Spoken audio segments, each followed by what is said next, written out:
Hi, this is John with a quick orientation to the participation portfolio and how we'll use it in this course. So the problem we're trying to solve is how to assess discussions. If we want to, we can sort of take a quantity-based approach where we have so many post replies per day, week, month, or whatever. Problem is, how do you avoid rewarding these trivial Me Too or I Agree posts? On the other hand, if we try to take a quality-based approach, it's tedious for the instructor to try to hunt and gather all of the students' posts and replies. Some students might feel like it's a subjective approach and it might be a pain to justify to students. So the approach we're going to take is looking at a self-graded participation portfolio. So here are the main steps, just in terms of the background, is that the instructor defines a rubric. This is the hardest thing for the instructor, but if they do it up front, then it should run itself. And then after the rubric is done, then the students propose the grade they feel they deserve based on examples of a good post or reply. The evidence is taken from separate weeks to avoid end-of-term dogpiling. And then the students copy and paste their evidence into a portfolio template and submit it electronically.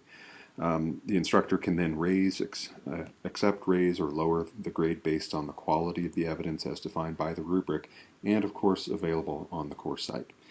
So we've had this in our course, but here's sort of the assignment requirements. You can find it in more detail on the course site, but the key for the particular assignment that we're going to be looking at is that you will explore and critique the methodological approaches in the weekly assigned articles.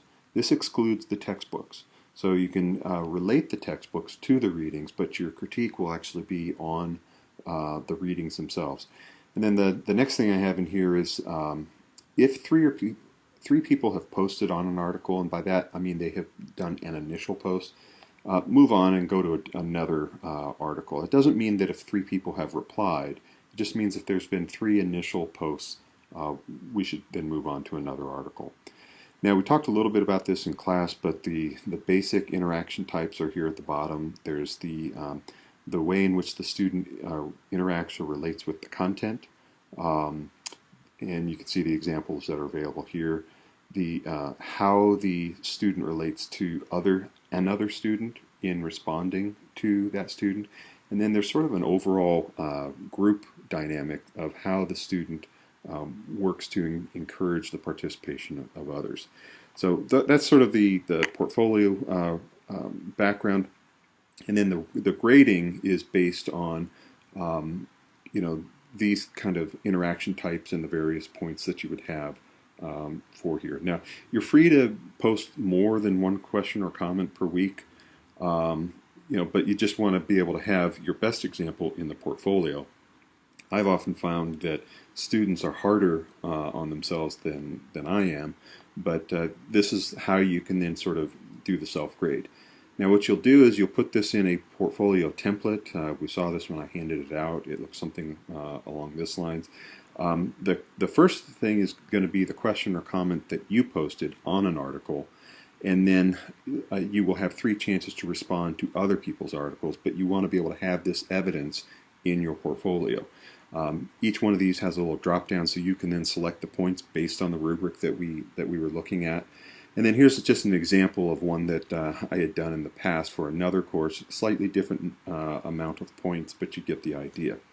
Now what I want to do is just kind of quickly switch to the website so you can see where this is all going to be coming into. It'll be on the Blackboard course site here.